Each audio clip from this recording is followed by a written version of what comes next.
आज की वीडियो में दो ऐसी खाद बताऊंगी जिसका इस्तेमाल करके आप अपने गुड़हल के पौधे को पूरी गर्मी फूलों से भर सकते हैं। दोस्तों बहुत ही बड़े बड़े साइज को और काफ़ी अधिक मात्रा में फूल आएंगे। तो ये दो खाद कौन सी और किस तरीके से हमें अपने पौधों में इनका इस्तेमाल करने वाले आगे वीडियो में बताने वाली, तो वीडियो स्टार्ट करते हैं। नमस्कार दोस्तों गुड़हल का प्लांट एक ऐसा प्लांट है जो सभी लोग अपने घर गार्डन में लगाना काफ़ी ज़्यादा पसंद करते हैं, क्योंकि इसके जो फूल है काफ़ी ज़्यादा शुभ और सुंदर होते हैं। ये जो प्लांट है ये साल भर इसमें फ्लावरिंग होती रहती है। आप मेरे प्लांट को देख सकते हैं, कितने सारे फूल एक साथ खिले हुए हैं और छोटे छोटे पौधे पर इतनी सारी कलियां बनी हुई हैं। फूलों का साइज आप देख सकते हैं, कितने बड़े बड़े साइज के फूल खिले हैं दोस्तों। और जो पत्तियां पीली पड़ने की समस्या आती है, क्योंकि मेरे पास बहुत सारे कमेंट आते हैं कि मैम हमारे प्लांट की पत्तियां पीली पड़ रही है, कलियां बनती है लेकिन वो खिलने से पहले ही झड़ जाती है। तो आज इन सभी समस्याओं का समाधान आज की वीडियो में बताने वाली हूँ दोस्तों। बहुत ही बढ़िया रिजल्ट आपके प्लांट को मिलेगा। ना तो उसकी पत्तियां पीली पड़ेगी, कलियां हैं वो काफ़ी ज़्यादा बड़ी बड़ी मिलेगी, फूलों का साइज़ काफ़ी ज़्यादा बड़ा होगा और एक साथ ढेरों की मात्रा में फूल खिलेंगे दोस्तों। तो सबसे पहले दोस्तों ये है कि अगर आप नर्सरी से गुड़हल का प्लांट खरीद कर ला रहे हैं तो आप उसको कम से कम 10 से 12 इंच के गमले में लगाए या उससे बड़े गमले में लगाए। अगर आप प्लांट को छोटे गमले में लगाते हैं तो प्लांट की जड़ों को फैलने का स्पेस नहीं मिलता है, जिससे प्लांट की ग्रोथ नहीं होती है दोस्तों। तो आप अपने प्लांट को बड़े गमले में लगाए, मतलब कम से कम 10 से 12 इंच के गमले में लगाए। उससे क्या होगा कि प्लांट की जड़ों को फैलने का स्पेस मिलेगा, जिससे प्लांट काफ़ी ज़्यादा हेल्दी रहेगा, बूसी रहेगा। और जितना ज़्यादा बूसी और हेल्दी प्लांट रहेगा उतनी ही ज़्यादा कलियाँ उस प्लांट पर खिलेगी, उतने ही ज़्यादा फूल प्लांट पर खिलेंगे। जैसे आप मेरे प्लांट को देख सकते हैं, कितने सारे फूल खिले हुए दोस्तों। कलियाँ हैं इतनी सारी बन रही है कि मैं उनकी गिनती भी नहीं कर पाती हूँ, इतनी सारी कलियाँ उस पर बनती है दोस्तों। दूसरा कि धूप का विशेष ध्यान रखना, क्योंकि ये जो प्लांट है ये सन लविंग प्लांट है। जितनी ज़्यादा धूप इस प्लांट को मिलती है उतनी ही ज़्यादा ग्रोथ इसमें होती है, उतने ही ज़्यादा फूल प्लांट को में खिलते हैं।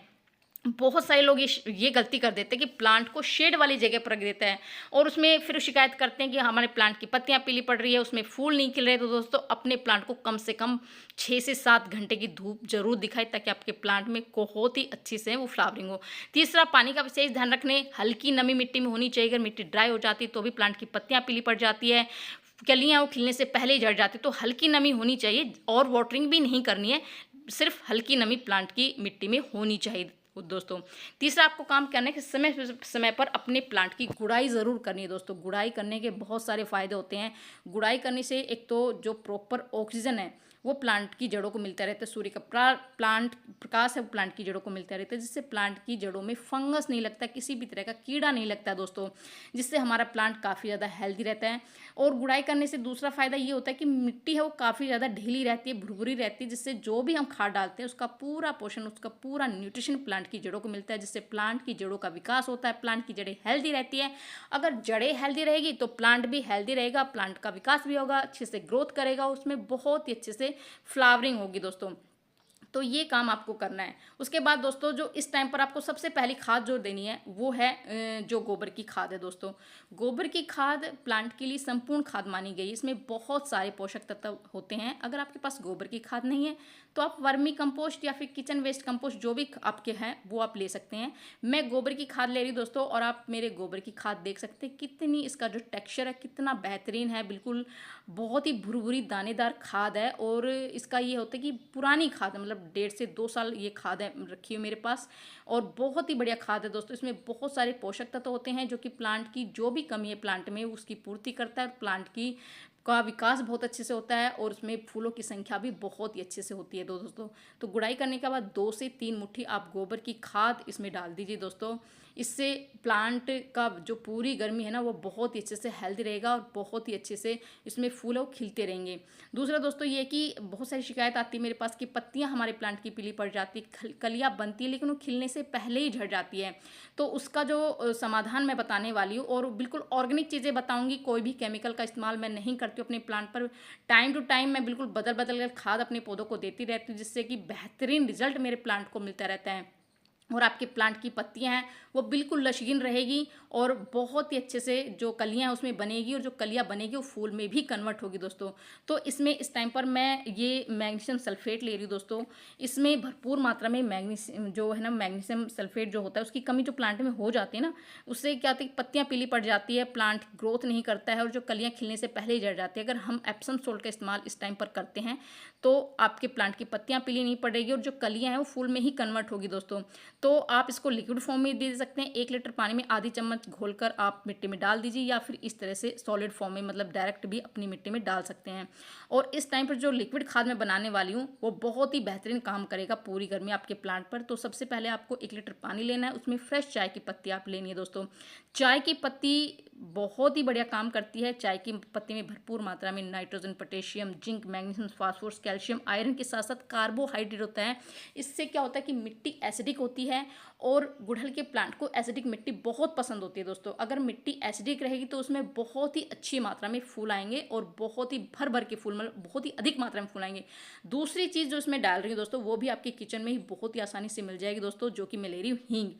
हींग में जो है ना कैल्शियम होता है, फास्फोरस, आयरन, कैरोटीन बहुत अच्छी मात्रा में होता है, जिससे ये फर्टिलाइजर का काम तो करता ही करता है, साथ में कीटनाशक का भी काम करता है। प्लांट पर किसी जैसे मिलीबग का अटैक हो जाता है, कीटों का अटैक हो जाता है, इस जैसे मौसम चेंज होता है, ये समस्या हमारे प्लांट पर बहुत ज़्यादा आ जाती है। तो ये दोनों ही चीज़ आपको अपनी किचन में बहुत ही आसानी से मिल जाएगी, कहीं से भी बाहर से आपको लाने की जरूरत नहीं है। बिल्कुल घर में ही आप अपने प्लांट का ट्रीटमेंट कर सकते हैं और बहुत सारे फूल अपने प्लांट पर खिला सकते हैं दोस्तों, मात्र इन 2 चीज़ों से। तो दोनों ही चीज़ों को अच्छे से मिक्स कर लेना है, और जो हींग है उसकी जो है ना वो बहुत ही कम लेनी है आपको। और इस तरह से दोनों चीज़ों को मिक्स करके आप इसको 24 घंटे के लिए ढककर रख दीजिए। 24 घंटे बाद हम अपने प्लांट पर इसका इस्तेमाल करने वाले दोस्तों, बहुत ही बढ़िया हमारा लिक्विड फर्टिलाइजर तैयार हुआ है गुड़हल के प्लांट के लिए। और ऐसा नहीं है कि आप इसको गुड़हल के प्लांट में दे सकते हैं, आप जितने भी अगर आप किचन गार्डनिंग करते हैं उसमें भी, आप फ्रूटिंग प्लांट में भी इसका इस्तेमाल कर सकते हैं। बहुत ही बढ़िया, आप गुलाब में, मोगरा में, सब में आप इसका इस्तेमाल कर सकते हैं। बहुत ही बढ़िया रिजल्ट आपको मिलेगा दोस्तों। सारे जो प्लांट है वो फूलों से भर जाएंगे। कीटों का अटैक आपके प्लांट पर नहीं होगा, क्योंकि ये एक कीटनाशक का भी, प्राकृतिक कीटनाशक का भी काम करते हैं।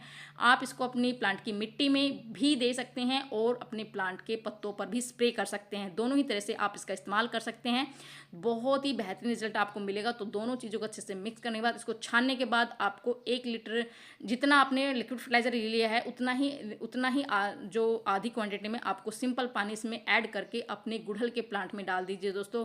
किसी भी फ्लावरिंग प्लांट में या वेजिटेबल प्लांट में आप इसका इस्तेमाल कर सकते हैं, बहुत ही बेहतरीन रिजल्ट मिलेगा दोस्तों। मेरे गुड़हल के प्लांट को देख सकते हैं, छोटे छोटे प्लांट पर इतनी सारी कलियाँ बनी हुई है और इतने सारे फूल खिलते हैं। और फूल छोटे नहीं, बहुत ही बड़े बड़े साइज़ के फूल खिलते हैं दोस्तों। बहुत ही बढ़िया रिजल्ट मुझे मिलता है अगर इस टाइम पर आप इस खाद का इस्तेमाल अपने गुड़हल के प्लांट पर करते हैं, तो आपको बहुत ही बढ़िया रिजल्ट मिलेगा। क्योंकि मैं इसी तरह की बिल्कुल बदल बदल कर अपने प्लांट को खाद देती रहती हूँ और बिल्कुल घरेलू चीज़ों का इस्तेमाल करती हूँ। किसी भी तरह का केमिकल का इस्तेमाल मैं अपने पौधों पर नहीं करती हूँ दोस्तों। केमिकल का इस्तेमाल क्या होता है कि इंस्टेंट रिजल्ट तो देता है, लेकिन वो हमारी मिट्टी को बहुत ही ख़राब बना देता है। और ये जो हम घरेलू चीज़ें इस्तेमाल करते हैं, इससे हमारी मिट्टी काफ़ी ज़्यादा उपजाऊ बनती है और इससे हमें लंबे टाइम तक रिजल्ट मिलता रहता है। और प्लांट पर किसी भी तरह का फंगस हो या मिलीबग, क्योंकि गुड़हल के प्लांट पर मिलीबग का अटैक बहुत जल्दी हो जाता है, अगर आप इन चीज़ों का स्प्रे भी अपने प्लांट पर करते हैं तो आप जैसे मेरे प्लांट पर देख सकते हैं दोस्तों, कितनी लश ग्रीन पत्तियां हैं। पत्तियां देख सकते हैं और कोई भी पत्ती आपको पीली नज़र नहीं आ रही हो। किसी भी तरह का कीटों का, मिलीबग का अटैक मेरे पौधे पर नहीं है। बिल्कुल बिल्कुल साफ़ सुथरा प्लांट है, क्योंकि मैं समय समय पर इन्हीं ऑर्गेनिक चीज़ों का इस्तेमाल करके अपने प्लांट से इतने बड़े बड़े साइज़ के फूल लेती हूँ। और दोनों ही तरह के प्लांट मैं अपने गार्डन में लगाए हुए हैं। तो आपको कैसी लगी जानकारी, पसंद आई तो लाइक शेयर ज़रूर करती। मिलती नेक्स्ट। बाय।